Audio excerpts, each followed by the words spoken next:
एक बार फिर आपका Hindi to English learning programme में स्वागत है। और आज के इस वीडियो में हम लोग चर्चा करेंगे प्रोनाउंस के बारे में। प्रोनाउन कुछ नहीं है, pronoun is the other name for a noun. Hindi में जैसे हम कहते हैं इधर आओ, उधर जाओ, यहाँ आओ, वहाँ जाओ, ये सारे प्रोनाउंस होते हैं। इंग्लिश में while we speak and while we write, learning of pronoun becomes very important. वो इसलिए कि जो प्रोनाउंस के डिफरेंट फॉर्म्स होते हैं, अगर वर्ब के पहले उपयोग करना है तो दूसरा फॉर्म यूज़ करना पड़ेगा, वर्ब के बाद है तो उसका दूसरा फॉर्म यूज़ करना पड़ेगा, अगर पजेशन है तो उसके लिए पजेसिव फॉर्म यूज़ करना पड़ेगा, रिफ्लेक्सिव प्रोनाउंस है। तो इस तरीके से थोड़ी सी एक विस्तृत जानकारी है, लेकिन इन्फॉर्मेशन बहुत लिमिटेड है। अगर इसको हम एक बार अच्छे से समझ लें और थोड़ा सा प्रैक्टिस कर लें तो हमारे लिए अंग्रेज़ी में बात करना, अंग्रेज़ी में लिखना काम बहुत आसान हो जाएगा। So shall we start learning pronouns. Just to start with, let us look at that example. Maria loves books, she reads them every day. तो इस सेंटेंस में जो फर्स्ट वर्ड है Maria, that is a noun, that is a name of a girl.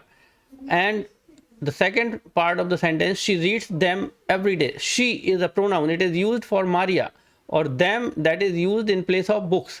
So the words that are used in place of names or nouns are known as pronoun.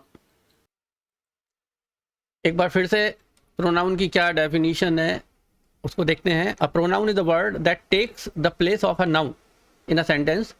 It avoids repetition and makes language smoother. Pronoun use करने से जो एक name है, नाम है, उसका repetition हम avoid कर पाते हैं।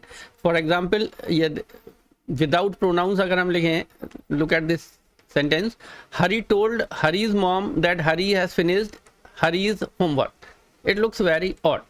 और इसी की जगह जब हम हरी को एक बार नाम यूज़ कर दिया, उसके बाद इसके जब प्रोनाउन यूज़ करते हैं तो the sentence becomes Harry told his mom that he finished his homework.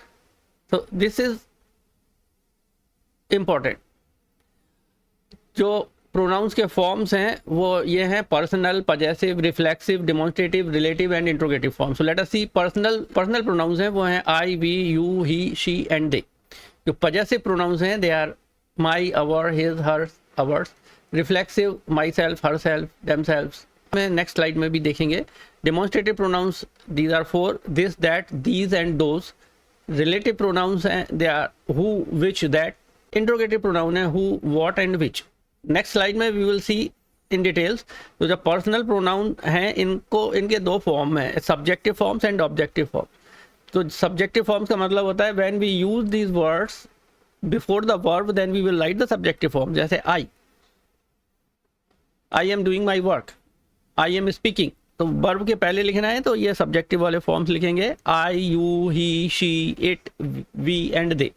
अगर पर्सनल प्रोनाउन को वर्ब के बाद में हमें लिखना है या यूज़ करना है, then we will use the objective form. These objective forms are me, you, him, her, it, us and them. इसी तरह जो पजेसिव प्रोनाउंस हैं वो उनके फॉर्म्स होते हैं adjective forms and stand alone. इसका मतलब मैं आपको बता देता हूँ।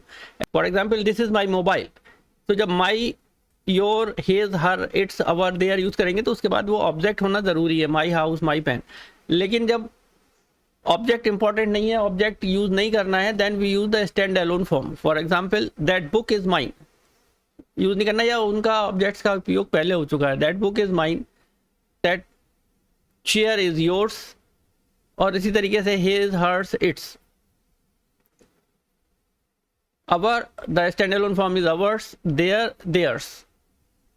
रिफ्लेक्सिव प्रोनाउंस ये सिंगुलर फॉर्म में है और इनके प्लूरल फॉर्म्स ये हैं, myself, ourselves, yourself, yourselves, himself, themselves and herself, itself। obviously singular नहीं होंगे। and the example see personal pronouns के लिए, she gave him a book। possessive pronouns, that book is mine not yours। reflexive pronouns, I taught myself to cook। जो demonstrative, relative और interrogative pronouns हैं, this and these, they are used for near, in distance or time। this is my favorite song। That and those ये far distance के लिए use करते हैं, far, in distance और time. Those were the best days. जो relative है who and whom, that is who and whom is just like adjective and stand alone या objective form है। Who is the subjective form, whom is the objective form. Refers to people, the girl who won is my friend. And which and that, these refers to things. The book that I read was great. इसी तरह जो interrogative है वो भी pronoun है, who and whom, ask about people who is coming to the party,